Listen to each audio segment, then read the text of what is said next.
We have been in the market for the past 3 years and deeply involved with the Brazilian market. Brazil was always the number one market for us. Our number one market right now is Brazil, and we are very strong in LATAM. We have stable presence as well in Brazil. We are really strong in Latin America right now. Brazil is in fact our biggest market. We also have a local team in Brazil right now. We are pushing harder in this particular market. A lot of international brands are coming right now in Brazil, and we see that there is a little bit of confusion right now in Brazil. There are over 30 cities and states offering regulation, so this is a little bit confusing for brands, especially for brands that doesn't know the market very well. We saw very strong shifts from the .com days to the new regulated market. It was literally on the 31st of December, we were operating in a certain way, and after midnight, we were operating in a completely different way because we have millions of players involved and billions of transactions on a daily basis. The impact was strong, so I can say that we had across the board contraction of GGR, contraction of active players,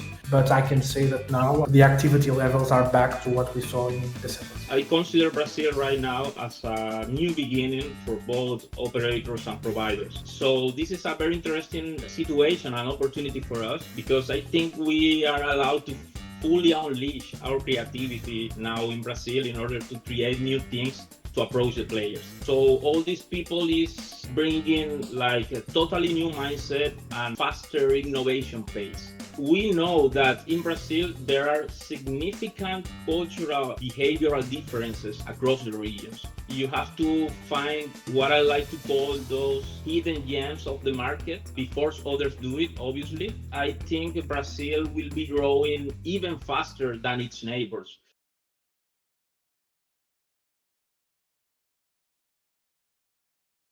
Hello everyone, this is Faruk and welcome to Revpanda Live. Today we are setting our sights on a market which has been always on the radar for iGaming brands with its potential, Brazil. Now the Brazilian market is undergoing a significant transformation. It is 2025 and the iGaming regulations are here, and they are the new ones that we just started to witness since the beginning of the year. And the market is, as you can see, shifting rapidly.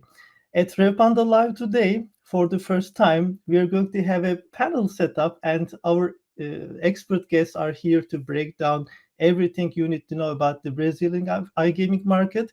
Whether you're an operator, an affiliate, or B2B provider, I'm sure this session will be your go-to market guide. My guests today are Tiago Almeida, CEO of Oddsgate, Alessandro Gherardi, founder at Fomento.Agency, and Sergio Segovia, Regional Director for LATAM at Endorphina. Gentlemen, welcome to Revpanda Live. I'm so excited to have you with us today. Before we start, maybe we can have a round of introduction of yourselves. Maybe you can also let our listeners know about your companies as well and tell them what you do. Tiago, may I start with you, maybe? Absolutely. Thank you, Faruk, for the invitation and for organizing this amazing session. My name is Tiago Almeida. I'm CEO of Oddsgate. We are a platform. We provide operators with technology, with a turnkey solution. We have been in the market for the past 3 years, so since 2022, and deeply involved with the Brazilian market. Even if we have clients in other jurisdictions, Brazil was always the number one market for us. We have offices in Portugal, also opening offices in Brazil. So since day one, it was a very important market for our organization. Amazing. Maybe Alessandro, we can go ahead with you. Okay. Hi, Faruk. Hi, everyone. Thank you for inviting us in this fantastic podcast. So my name is Alessandro Gherardi. I'm co-founder and director of Fomento. We are a global affiliate network. Our number one market right now is Brazil, and we are very strong in LATAM. We have a stable presence as well in Brazil. We have an office there. We have the company is based in UK, but recently we opened our branch in Brazil to follow the regulation. So we work with the regulated brands in Brazil, and we are looking forward to add more in the near future. Fantastic. And Sergio, your turn. Hello, Faruk. Hello, everyone. Thanks for having us in this such an interesting space to discuss about Brazil. I'm Sergio Segovia. I'm currently the regional director for Latin America at Endorphina. We are an international slots content provider, basically. And we are really strong in Latin America right now. Brazil is in fact our biggest market, same to all. And we also have a local team in Brazil right now. So we are pushing harder in this particular market. Amazing. So I have the feeling we have got a fantastic guests line here today because everybody has like strong market over there in Brazil and a lot of experience. So I'm really excited for that. Tiago, I would like to start with you. Um, Maybe you can give us a brief overview of the market. Maybe you can tell more about the current state of the iGaming market over there in Brazil. Absolutely. Well, first of all, for our audience, it's important to explain that Brazil is a market that was always pushed by a lot of brick and mortar operations since, let's say, 2010, 2011. We started to saw operators that had regional presence with a few shops selling tickets. So the market was back then sportsbook driven. And in 2018, we saw the introduction of the preliminary law still introduced by President Temer. And in 2020, two factors occurred. The first factor was introduction of PIX, and the second 1 year before, actually 6 months before or 7 months before. And then we saw COVID, right? And since then, the market quickly shifted to online. So we don't have anymore, let's say, this regional presence of small operators with a few shops. Instead, we saw a very fast explosion of brands operating online. As we all know, in 2023, it was introduced the framework, and in 2024, we started to see ordinances being published. And of course, now on the 1st of January, we have the shift to the regulated market. What we are seeing now is a very strong consolidation of operators. So we saw smaller brands being acquired by bigger brands, in some cases, international groups that decided to step into the market and to acquire a presence. Also to get, let's say, in some cases, also to get manpower, talented individuals that could drive the operation forward, and then rebranding the brand to the international brand, and or in other cases, operators that decided to occupy the 3 slots that the license has available with different brands. With the regulation, we saw also, let's say, a very strong streamline of processes. We saw a big reduction of costs, and it's very good that we have two suppliers here, and also actually 3 suppliers, but 2 that are directly involved with, let's say, revenue share. Alessandro, maybe in your case you have revenue share and CPA, but we'll discuss that soon perhaps. But we had to adapt, and we had a very strong consolidation of costs. So perhaps the margins and the very generous margins that suppliers saw before, they don't really exist now, mostly impacted by a strong taxation that is occurring. We saw some operators being heavily taxed, and we know that the direct tax is only 12% of the GGR, but on top of that, there is a very strong withholding. This is probably the main reason why my colleagues here in the panel also have companies in Brazil, but tax efficiency is also a very strong drive now. Absolutely, and you were mentioning about the regulations, and it's one of the hot topics, that we see in the market now. I would like to switch to you, Alessandro. And by the way, everyone, you can step in anytime if you would like to add something on top of the other guests' comments. Alessandro, since the implementation of the new iGaming regulations, what has been, their most significant initial impact, according to you? So regarding the regulation, we saw in January a lot of brands that paused the campaigns, right? Paused the offers for restoring and for to apply for the new, for example, for the new Face ID that is required by the regulation, for the new withdrawal policy, for the no bonus policy from the regulator as well, right? But we are seeing now, especially after Sigma in Brazil, we are seeing now a lot of strong operators coming back with their offers live. A lot of international brands that are coming right now in Brazil, because I believe a lot of international and regulated brands all over the world, they are coming right now in the second part of the year. And we see that there is a little bit of confusion, let's say, because there is, of course, the federal regulation, no? the federal regulation in Brazil, but there are a lot of state regulations, city regulation as well. Right now in Brazil, there are over 30 cities and states offering regulation. So this is a little bit confusing for brands, especially for brands that doesn't know the market very well, and they are not with both on the ground. No, so that's a little bit complicated. But the regulation is good for the market because it's increasing the value.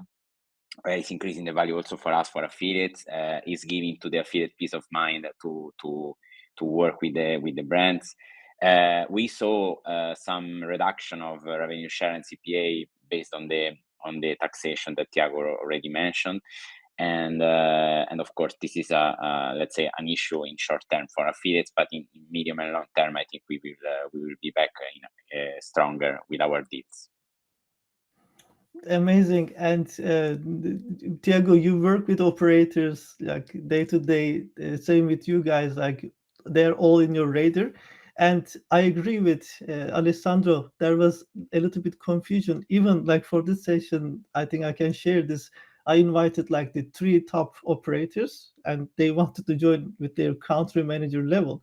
But what happened is their PR managers told hold off because they are still analyzing, the media regulations and how they need to represent the brand. So that's one of the reasons we couldn't have an operator. So definitely, I agree. Tiago, I want to just turn to you and ask you actually the response from the market. Like, how have iGaming operators responded to these new regulations?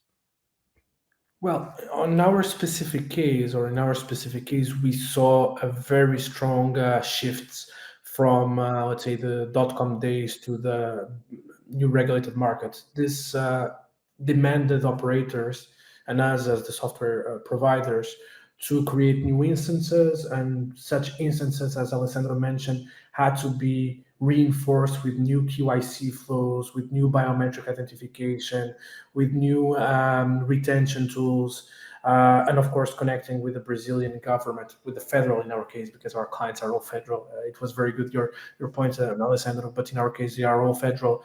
Also connecting with SIGAP, SPA, to provide, let's say, activity reports. This was very fast in our specific case because it was literally on the 31st of December we were operating in a certain way, and after midnight we were operating in a completely different way. Naturally, and because we have millions of players involved and billions of transactions on a daily basis, the impact was strong. So I can say that we had across the board contraction of GGR, contraction of active players, because not only the tools were new, but also the audience was not educated to use such tools. So there was a big effort to educate affiliates, influencers, to produce marketing materials to explain the audience this is the reality now. There is new added value and immense protection for the player. However, in order to comply, you need to do your KYC like this, you need to show your document like that, and after that you will be able to deposit and to restore your gaming activity. This was very important shift in the market. So we saw, of course, a bit of friction across the board, but I can say that now the activity levels are back to what we saw in December. Actually, already passed a bit. That's great news. And Alessandro was also saying more or less the same. So he's expecting, things coming back pretty soon. And I want to switch to you, Sergio, because you're not only, operating in Brazil, you're not only an expert on that market, but you actually know a lot about the rest of the LATAM market. How does the Brazilian gaming market seem to you when compared to the other LATAM markets in terms of growth potential and maybe market saturation? Can you share your input with us? Yeah, sure. When I start thinking about these comparisons between Brazil and what we saw in other markets in Latin America, there's a couple of ideas that immediately comes to my mind. The first one is from a casino perspective. that is, I consider Brazil right now as a new beginning for both operators and providers. Because if you look at the historical prohibition on the land-based casinos and other social and cultural aspects, you can easily notice that Brazil doesn't really have the kind of cultural heritage of traditional casinos that you can see in many other places, even in the region. So, for instance, when we talk about traditional slot symbols such as fruits, coins, bells, I don't think this will be so popular in future in the market, or at least it won't reach the same level of dominance that we see it have in many other countries till today.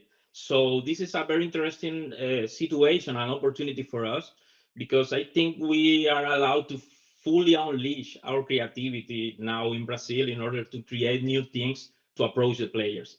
So for sure, we will see many emerging trends inside Brazil, different to what is happening in the rest of LATAM. And this same situation have an additional impact, which is over the people who is currently driving the industry in the local market. Because most of the people who is in charge of the local operators in Brazil, obviously they are not coming from traditional casinos. They are coming from many other kind of native digital businesses. So all these people is bringing like a totally new mindset and a faster innovation pace, let's put it in that way. So this is a really good scenario for the whole environment, right? And the second thing I would like to mention is about the regionalization of the strategies, which has been something really relevant in markets such as Mexico or in Colombia in the past. We know that in Brazil, there are significant cultural and behavioral differences across the regions. So now you can see some big operators aiming for national coverage, but most of them tends to focus on certain specific regions or even states. And this is something key when you are trying to approach or to enter in such a competitive and big market such as Brazil, because you really need to capture those spaces in where you really can stand out. You have to find what I like to call those hidden gems of the market before others do it, obviously. And as I said before, we saw something similar in countries in where regionalization is always a key aspect in the past. So for all these reasons, I think Brazil will be growing even faster than its neighbors, especially when you look beyond the main urban areas or the big cities. There are still so many places in Brazil where new players are coming online like day by day. So yes, definitely the potential is huge, and we have to be ready for it. Very good, very positive approach today, guys. Like that's amazing to hear. So you were mentioning about the new setup is attractive for also international brands as well. So entering the market is going to be one of the major things that brands need to consider. Alessandro, I would like to ask you about the let's say mistakes, especially international operators when they are entering the markets. What they need to avoid, when they're entering the Brazilian market, and what would be your suggestions for them? That's a very good point, Faruk. So first of all, they need to understand that they need to tropicalize their website, because sometimes I see some websites that they are not tropicalized, as we call it. They are just translated in Portuguese, and that's not gonna work in Brazil. After that, the very important thing is pics, as Tiago mentioned as well. So your website needs to have pics visible, needs to show to the Brazilian that it's something local, that you understand the value and the importance of pics for both of withdrawals and deposits. The withdrawal needs to be instant, like needs to be in hours maximum, because if you wait 3-4 days for a withdrawal, the player is not gonna come back, and after that the fault is on us, as affiliates. So that's very important to consider. Another very important thing is you have to be present in social media. You have to be there because Brazil is the second biggest market for social media in the world after US. So everyone is on the social media 6, 7, 8 hours per day. And those are the metrics that we see in Brazil. The traffic is huge. So it's very, very important to be there, to interact, to be local present in social media. And after, the last point for me is brand ambassadors. Be on with the football teams, be with local influencers. This is very important. This is not only in Brazil, but in Brazil more, because a lot of people, a lot of users buy and are influenced by those personalities, those celebrities. I see. Tiago, at Oddsgate, I know that you have got a very particular approach to localization. So, with your team, you don't see it only just, let's say, translation of the text, but you see it, the localization of the experience, even the payment providers that are known, and so on. So maybe you have a couple of things to add on top of that. Yes, perhaps. First of all, I completely agree with what Alessandro mentioned. This is definitely the checklist that you need in order to survive, also in the Brazilian market, to see some return of your investments. On our specific case, we saw the 7 brands that are with us are 7 brands that started from zero. So we didn't have any migration. We didn't have any operator that was with another platform in the past, and then they decided to work with us. So this created a space of mutual learning where we had to support the brands with technology and, as you said, Faruk, also creativity, also bringing our European experience in some other markets to unleash creativity and to bring results.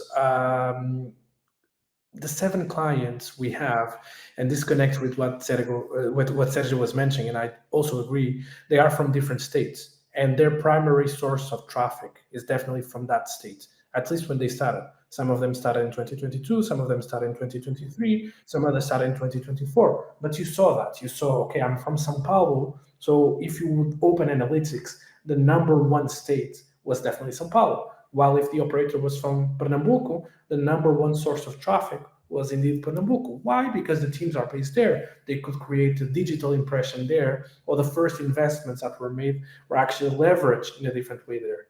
On top of what both Alessandro and Sergio mentioned in the previous question, I would probably say you definitely need a partner that understands the market and can translate this expertise in fast time to market solutions, because it's okay to have development, it's okay to have backlog, technical debt, and so on and so on, but we work in a revenue share. So if our operator decides to monetize a certain opportunity, and that opportunity needs different integration, different CRM, different access to data in real time, then it's our job as a partner to support that growth.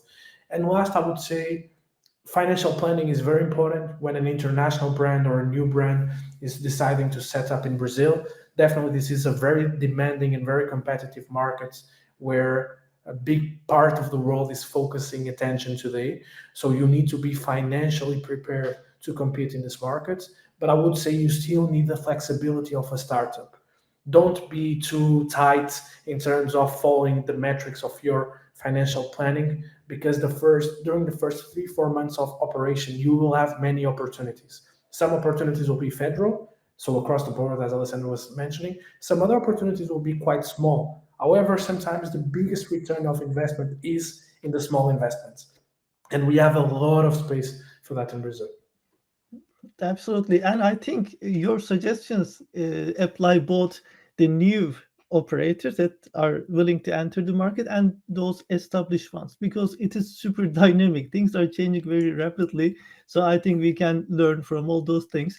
Tiago, I want to continue with you. And this topic is not only for Brazilian market. In my opinion, this is really like universal. Building trust in the market, and brands are always looking to find ways to build the trust and loyalty. What would you recommend to iGaming operators to build that trust and loyalty with the Brazilian players in this new environment?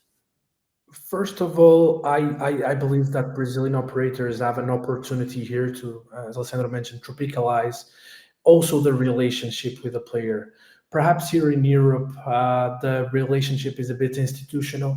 Maybe we have terms and conditions and operators, defending themselves, using terms and conditions, and perhaps not building the community. I think building a community is very important, and this is what our operators have done, and this is also what I see when we benchmark against other operators in the market. The ones that are being successful in terms of acquisition and also retention are the ones that can build brand value towards the size and the quality of the interaction of the community.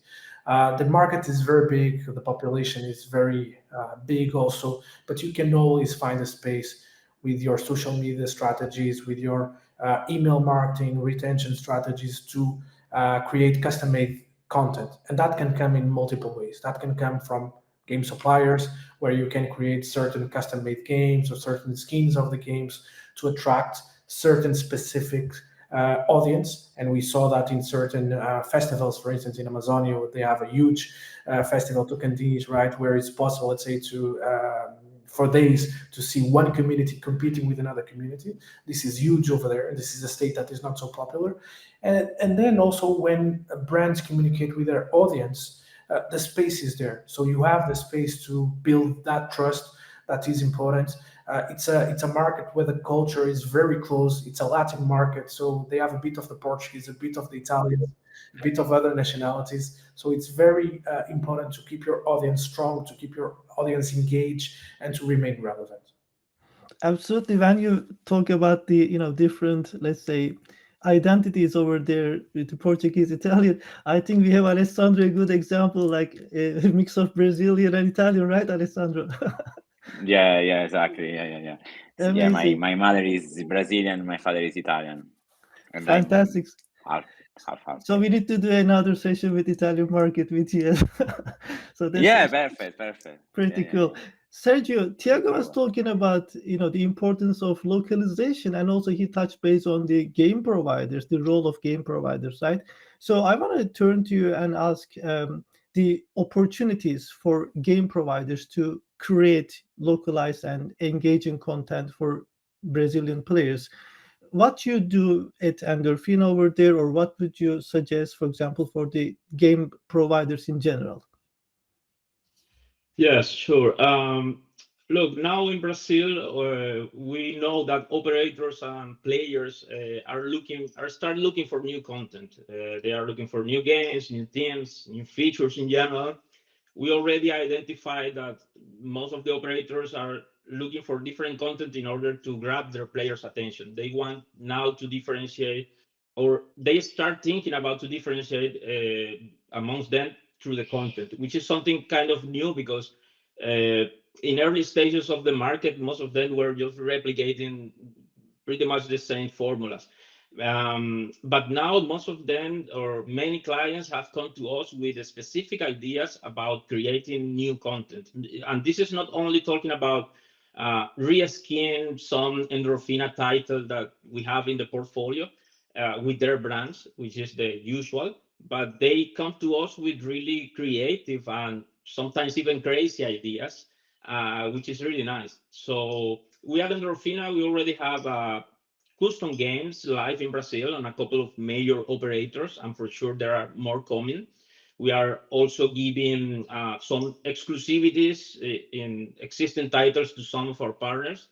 But in general terms, this is the kind of conversations that we really enjoy to have with the operators, and particularly in Brazil, because they are giving us like so many valuable ideas. So, and this is something crucial for us being an European company, because we definitely need that local flavor. And we know this is also something coming from the player feedback to the operator. So I can say this like it's a full circle in where we want to be, because at the end of the day, the proper localization will be always a challenge for international companies. Um, but from that point, and because we are taking the market really seriously, we already have launched a couple of specific titles for Brazil. Last year, we launched Festa Junina, or June's Party, which is a very important local festivity, particularly in the northeast region of the country. And more recently, we are just now launching Fortune Capybara, which, the capybara is this lovely animal that all Brazilians love, but I could say it's pretty much the same in the rest of Latin America. And actually, right now, capybaras are like trendy on social media everywhere. But besides that fact, we have really high expectations about this particular game, just because it's kind of our answer to all the comments, questions, or suggestions that the operators gave to us during the last few months. So, in general terms, Brazil and its regions have an incredible rich culture, and that should be kind of an unlimited source of ideas for creative companies that want to create the best possible and suitable content for the market. And that's what we are trying to do, definitely. I see. So working hand in hand with operators actually can give even more opportunities for the game providers, because sometimes you can come up with a hit game at the end of the day, and it could be a collaboration with the operators. And what you said was really amazing. Like, you start the whole journey from the end user, from the players, and then build this up. And you talk about the localization, understanding even the local festivals and everything else. So I'm very excited to see. Just, I want to touch base on the capybara. I visited your office in Prague, and your marketing team really You met crazy him. about it. You met Yes, Cappy. yeah. I saw all the merch and the hats. I saw that. I have got a video for this. Like, stay tuned. Alessandro, I would like to move to you. And at the beginning, we heard Tiago's fantastic overview of the market, and he was mentioning also how the operators, responded the new regulations. But maybe let's talk about players a little bit more. According to your own observation, how have the new regulations influenced player behavior in the market?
Absolutely. And Tiago, at the beginning of the year, I had the chance to actually have a little bit of a demo of your system, your platform. Uh, you guys have the expertise when it comes to the market and also understanding the player behavior, but also you're supporting it with the technology. So in your system right now, you can actually have the whole customer journey over there. You can reflect even the, let's say, next best move a player can do, and so on. Maybe you can tell us a bit more on that, the technological part of the play behavior and the whole journeys that you can actually create for them. Absolutely. We always understood that it was very important to give operators flexibility around the customer journey. This is true not only in terms of communications, but also in terms of flow. So, what happens when a player registers for the first time? I'm talking even about technical compliance. How can we adapt, let's say, the technical compliance requirements to keep the operator and their instance fully compliant, but to give that player a frictionless experience? Is this possible? And in our case, that was, let's say, the $1 million question. And I think we did a very good job to give, let's say, each one of the operators independent, fully customizable instance, not only in terms of database, because that's very simple, not only in terms of banners, because that's very simple, but how to design a player journey from A to Z that could be technically compliant, so operators wouldn't jeopardize money in fines or even their licenses, without losing the agility they had before during the .com days. This was the most important. And I think we were very successful. So most of this, answering your question, Faruk, was done by having an architecture that is fully independent and scalable in terms of data. And then, of course, working with our partners. That is the most important. Working with payment service providers, working with CRM companies, regtechs, QIC, in order to provide an holistic experience that can be designed in a very specific way for operator A, because that's normal in Pernambuco, Recife, but maybe it's not normal in São Paulo, right? Because the culture is different, the player value is different, the expectation is different, the maturity of the database and the audience is also different. So for us, this was the most important. And today I'm very happy because, as you saw, we have that possibility. We have a drag and drop system where not only we can allow the operator to design communications, but also registration flows, communication flows, retention flows, dynamic lobbies, and so on and so on. So for us, this is very important and only possible because we work with the best partners in the industry and we do our little contribution. Absolutely. I even saw that you're supporting your partners, your operators, with even with their marketing operations, like when it comes to SEO, branding and everything else. So this and it's a very important, thing to reflect to the market, especially for those who are entering the market from the international area. So that's something that worth to note. Sergio, Alessandro, he was talking about the game providers and cooperation in the market. So I think that's very important aspect. In Brazil, we often see betting as a like the main driver, but obviously the slot games are also important. I wanted to ask you about the most popular games among Brazilian players. Can you tell us more about this and your observation? Okay, sure. In short, Brazilian players love high frequency games. It's true they enjoy colorful design, dynamics gameplay, and particularly culturally familiar teams. But now they are also looking for games with some kind of social features or kind of tournament options. This is something that is gaining more and more traction with the time because Brazilians, they really enjoy this kind of community driving experiences. But in general terms, we have seen like different waves coming to the market through the years. At some point, years ago, when we were watching the market from outside, many people said that Brazil was mostly sportsbook and that's it. But then we quickly understand that they have like an important appetite for video bingo games. More recently, all of us saw what was the massive boom with the crash games. Light show games are also very popular till today. But now at this moment, it's definitely the moment of slots games. This is right now the vertical that is growing the most and faster. And we at Endorphina clearly can notice the trend in our partners. Our games are becoming more and more popular amongst the players. The operators are every time more interested to put slots in the center of many of their marketing strategies for acquisition or CRM or social media. So definitely this is happening. This is a really exciting moment for game producers like us. and we are ready to take leverage of this because our portfolio is 100% slots right now. So we are really happy with this switch in the trends. Tiago, I want to turn to you on that a little bit because, as you were mentioning, you work with operators directly. How they see that? Like, are they taking the opportunities about those, let's say, new type of games, engaging games? Are they adding them into their portfolio? How do you see it? I see it exactly as Sergio mentioned. We saw operators that were suppliers, sorry, that were not existing in December or January, and now are growing double digits. Why? Because the quality of the game is there, right? But there was also, let's say, some effort from the supplier side to cater for certain specifics in terms of volatility, in terms of game dynamics that are really, let's say, a perfect match for the Brazilian market. There is still, the way I see it, and based on our figures, still a big concentration.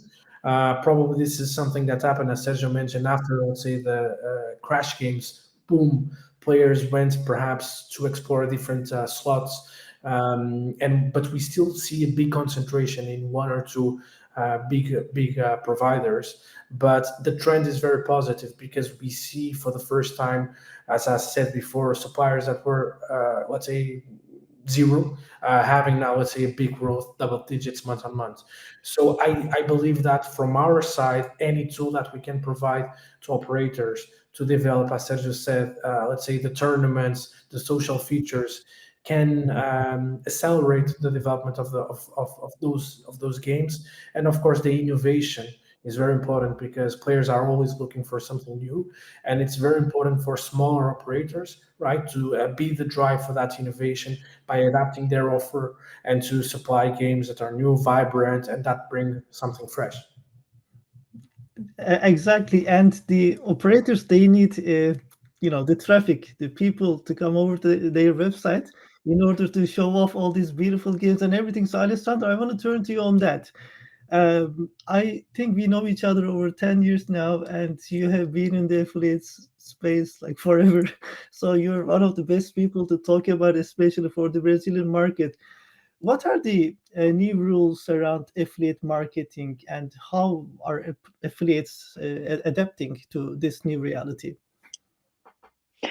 Well, that's a very interesting topic because the regulation changed completely the affiliate landscape in Brazil. Right now, you cannot promote easy wins. That is something that before was everywhere, basically from affiliate side. Of course, you need to promote on responsible gaming on 18 plus, no, regarding the audience. You cannot promote bonuses anymore. In fact, a lot of operators are going to cashback, which is allowed in the regulation, and it's a very interesting topic as well. And right now we are doing some changes as well in our network, because right now we are accepting affiliates only that has CNPJ, so the VAT number in Brazil. And we know that the taxes are very high, and not a lot of affiliates, especially affiliates from Brazil, they have CNPJ in place. And it's funny because sometimes they use the CNPJ from another business, from the family business and so on, to send invoices to us, and it's funny, this part. We are issuing right now from our company a certificate for our affiliates that the affiliate has a good traffic, works with us in a professional way. Because if you think about it, in Brazil they regulated everything. Platform provider, as Tiago said, slot provider, as Sergio said as well, operators, of course, but they are not regulating affiliates. So there are not certificates. There are no regulation for affiliates, and we are doing this because we believe that also affiliate needs to be regulated, and also affiliate needs to be professional. And for this reason, we are issuing this certificate from our company only. But with this certificate, you have access to more budget, to more operators, and stuff like that.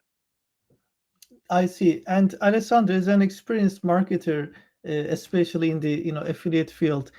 Um, what do you think works the best right now as a marketing channel? Because SEO traffic is there, but you need to build this up. Obviously, affiliate traffic, from different channels. I see after the regulations also, the paid campaigns are in the rise because the operators they need to get the licensing and everything. So the doors are open for them to run all these kind of campaigns too. So can you share, your observation on the, let's say, best performing channels in Brazil? Yeah, the best performing channels are usually tipsters, from like football related, sportsbook related part. There are expert. They call it expert, like people that use to play roulette and stuff like that, slots as well. And there are a lot of paid media as well, but right now paid media it's a bit expensive. Yeah. Because the cost per click for paid media in Brazil it's rising, and sometimes some operators, especially a regional one, as Tiago mentioned, they offer some deals that are not profitable for us, that we buy media on daily basis. Especially I went to Recife, that Tiago mentioned, to visit some clients, and they are not used to give some deals that we are used to, for example, with operators that they are based in São Paulo. So even the offer that they give to affiliates is very different from Recife to São Paulo. We know that Brazil is big, but if you think that from Recife to São Paulo it's almost 4 hours flight, you understand that is from Malta to Finland. So it's very, very different, the landscape, Absolutely. Tiago, you are staying on top of the market, not only from the technology, but also, marketing, player experience and everything else. So I would like to also ask your opinion on the marketing side, the changing dynamics, especially in Brazil. Have you noticed a dramatic change in marketing and advertising strategies for iGaming brands which are targeting the Brazilian market? Absolutely, we saw, because that translates directly into the numbers. Before, just to give you an idea, it was normal for a medium-sized operator of Oddsgate to have above 10,000 registrations, 10,000 signups on a daily basis. We had days of 50,000, 60,000. A big operator would easily do 100,000 registrations with conversion rates of 70, 80%. Okay. I mentioned this before during the last conference we attended. Those days are over. Why? Because the time you have to attract those players, it passed, right? Also, let's say of course, professionalization of the industry, and they had a difficulty to complete your QIC, IDs, and of course, the new flow of registration allows the operator, or demands the operator, to bring traffic that is much more contextualized with the reality of the offer of a bookmaker. While before, you could have perhaps certain newcomers, players that were attracted by the bonus, or perhaps in some specific cases, a lack of responsibility of the marketing message, because the Brazilians that are following, let's say, this streaming, understand the translation of the expression renda extra.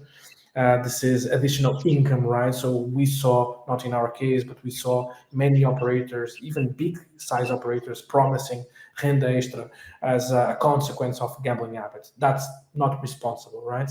So the effort and the transformation we saw is shifting, let's say, these bad examples into something sustainable. That is the most important. And that brings also the need to shift a budget from acquisition to retention, or to smarter ways of acquisition. As Alessandro mentioned, yes, paid media is getting more and more expensive. So we see here a lot of creativity. I was very disappointed when I saw operators, I wouldn't say banning affiliates, but perhaps pushing affiliates away, saying we are not supporting affiliates starting on this date. We saw very big operators doing this. And I think this is what smarter operators understood. Wow, we have a massive opportunity here, because affiliates are doing this for so many years, and they represent such a big percentage of traffic. We need to work closer with these guys. And when I was hearing Alessandro sharing his opinion about the differences between Pernambuco and São Paulo specifically, I was a bit surprised, because I always knew about, let's say, small differences and conception, some different business conception. But I think there is a lot of space now. Let's say originally it was the north pushing the south towards the professionalization of the gambling industry, because gambling was in the north way before than it was in the south. But perhaps now with this 2.0 phase where the market is coming, maybe we see the opposite, and things that are becoming normal in São Paulo and the southeast region becoming also normal in the north part of the country. But most of all, Faruk, answering your question, we saw a big shift of acquisition to retention, and now could the brand, let's say, become relevant and stay relevant in different channels? Yeah, that's actually a very good overview. I noticed similar things with our clients at Revpanda.Agency. So obviously at the very beginning, they would like to rely on affiliate traffic, because this is like kind of a performance-based model for them, and it makes sense. And then later we see they would like to explore different ways, especially they want to move to organic. And they would like at some point the ROI coming back from their investments in marketing. So let's say they work with some influencers and so on, and the name is somehow stuck on the player's mind, and they Google it. So they want to invest a little bit more on SEO. And then later programmatic advertising, we see, this is actually used especially for those, let's say, potential players. They come to the website and for some reason they just, bounce back, and you can capture them somewhere else, with a banner or something else. So this is also happening. And for sure, we see more and more investment in the social media field, like both of you mentioned. Sergio, have you seen, maybe any changes when it comes to the, let's say, marketing strategies that companies you work with? That's one thing I want to ask you, maybe your observation on that. And another thing is, Tiago was mentioning Brazil is a huge country. Are there some, let's say, changes in the game preferences in the, let's say, north and south of the country, for instance? What can you tell us? Look, in terms of the preferences, nowadays the market has, I remember, I'm not sure if it was Tiago was mentioned that the market is very concentrated in a couple of providers and certain specific kind of game. So it's kind of difficult to identify on the players' preferences this difference specifically by the states. I mean directly, but through the comments that we receive from the different operators from different regions, we can, deduct what are they looking for in terms of satisfy the players' preferences. So I don't know. For instance, we have some clients from the south of the country or southeast region that they are more interested on the tournament features, and in the north they are more interested on our bonus buy features. So I could immediately identify that this, as I mentioned before, this is coming from the players at some point. But yes, in general terms, we see this kind of particularities. Yes. I see. Gentlemen, I'd like to thank each of you, Tiago, Alessandro, Sergio, for helping us explore the Brazilian iGaming market in 2025, especially after the recent regulatory changes. We also had the chance to hear your top tips regarding player experience, marketing, building partnerships, technology, and other critical aspects. Tiago, before we wrap up the conversation today, I'd like to mention about the Future of iGaming 2050 report by the Oddsgate team. It has 105 pages. I had the chance to read, and I even have some review. Soon I will be posting about it. And it covers almost everything on the future of iGaming through economic, social, environmental, technological, and even political lenses. Of course, I will drop the link, in the comments and the description for our listeners. But maybe you can tell us briefly on the report and what people can expect from it. I think people can expect to a bit of crystal ball effects in the sense of understanding what might be the future of our industry. We procured here the best experts in our industry, and we have very big names of our industry that honored us with their presence and their opinion, their own insights about the future of the industry. And of course, we took also an expert academic research company that used the best techniques in order to allow us to have a data backed up research that could give people insights that are based on real data, expert insights, as I was saying, and also our own understanding as a software development company that also has, let's say, different services in terms of marketing and player insights. So what people can find, it's very easy. People can, in fact, understand based on historical data and based on what is the opinion of our experts and our own insights, what the industry can bring us, not only in terms of user acquisition, but in terms of user retention, new trends, new technologies, what can the gambling industry do, and learn from other industries in order to apply player journeys and efficiency of operations that are much more desirable.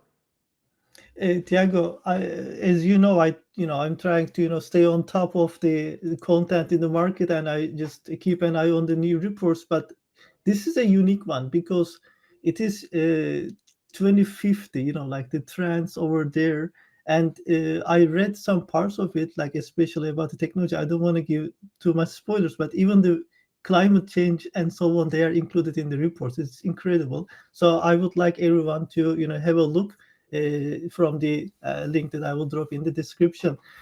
That's all the time we have for today's Revpanda Live.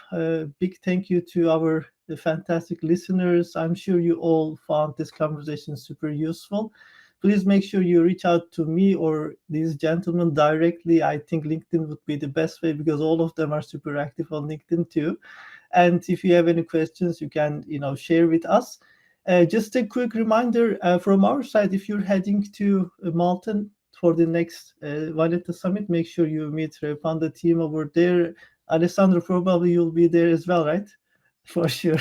I will be there. So, just a few hundred meters from my house. Exactly. Yeah. So if you haven't got your tickets, by the way, check out the link in the comments. We have got a surprise for you with a 20% discount as well. So thank you once again, gentlemen and everyone, and I will see you all at the next Revpanda Live session.